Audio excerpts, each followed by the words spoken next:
Welcome back to the 2016-2017 NBA preview. Today we are covering the 6th ranked team in this preview, the Detroit Pistons. Very interesting team. Pistons, yeah. My name is Joshua Envyerz, and with me today my co-host. How's it going, guys? It's the King of the Fourth Quarter here. Welcome back to the NBA preview. So the Detroit Pistons. Let's talk about this Pistons team, because I apparently said a lot that I don't remember saying a lot last season. I apparently bashed this team in my last episode last year. I ranked this team number 24, and I said, give this Pistons team one more year. Give this Pistons team one more year, and they'll be one of the better teams in the Eastern Conference. And last season, this Pistons team proved me wrong, considering they did a major trade to get Tobias Harris for Brandon Jennings and Ersan Ilyasova.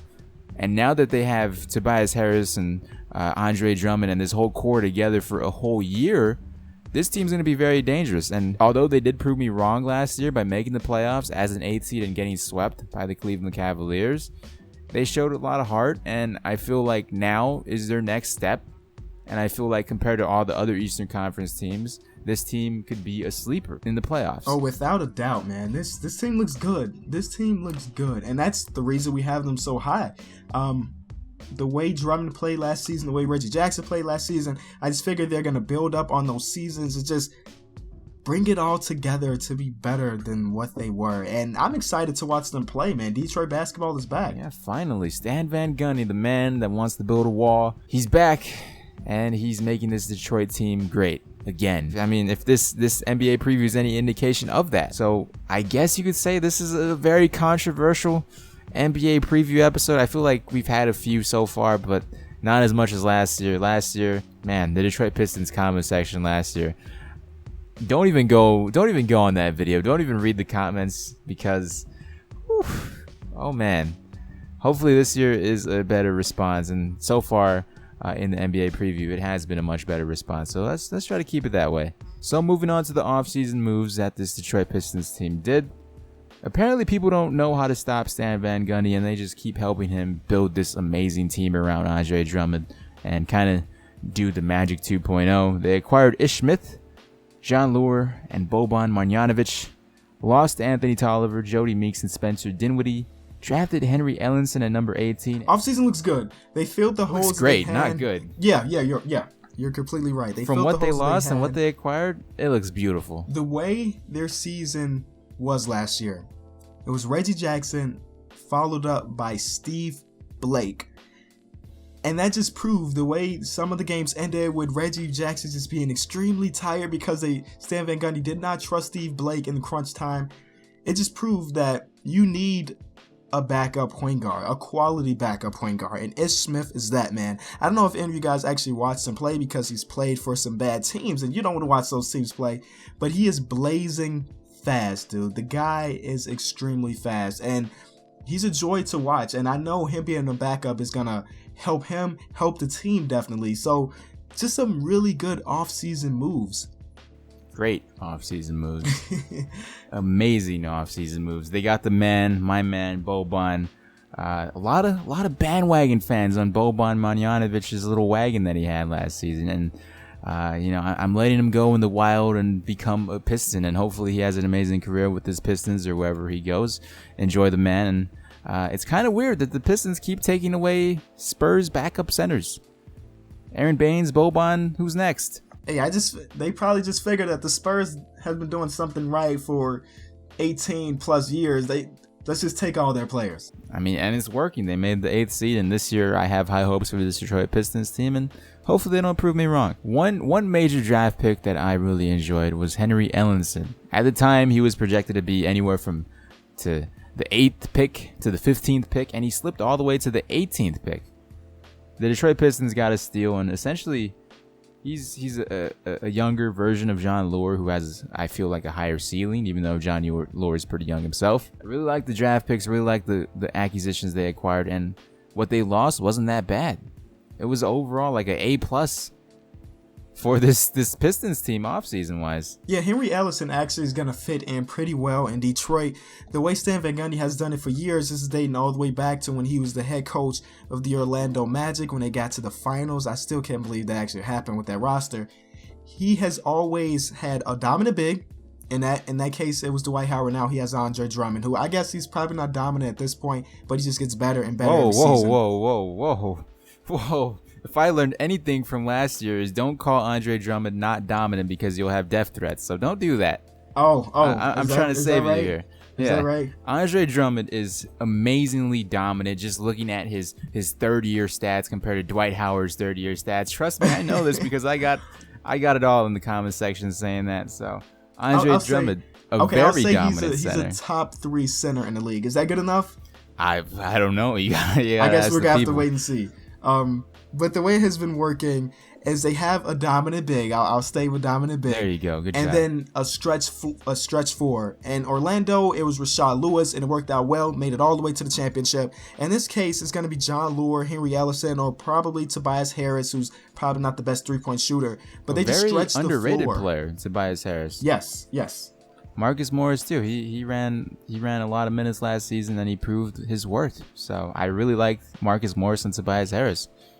I like this team. I like this team too, man. That's why they're ranked this high. I thought that because of all of the off-the-court issues with the Morris brothers or just locker room things, I thought they were just going to be bad for any team. But Marcus definitely changed my mind about that. He worked so hard that season. Just watching him play, he averaged one of the top amount of minutes per game. He was just out there all the time playing his hardest. So I just feel like that was such a great move by them last season. And the team just looks great. Looks amazing. Just as dominant as Andre Drummond. I'm not trying to suck up to any Detroit Pistons fan, but I'm just saying I've learned my lesson. Even though if I did say last season that this team just give them one more year, and I feel like this is the year now. This is their year to blossom into something special. So let's take a look at the rotation from this Detroit Pistons team. Projected rotation looks like Reggie Jackson, Kentavious Caldwell-Pope, Marcus Morris, Tobias Harris, and Andre Drummond. That's a solid starting lineup. Looking at the bench, Ish Smith, Reggie Bullock, Stanley Johnson, John Lure, and Aaron Baines. You know, it's okay. Stat Bank could work with that. Team looks good. I mean, we've said it plenty of times this episode. The team looks good.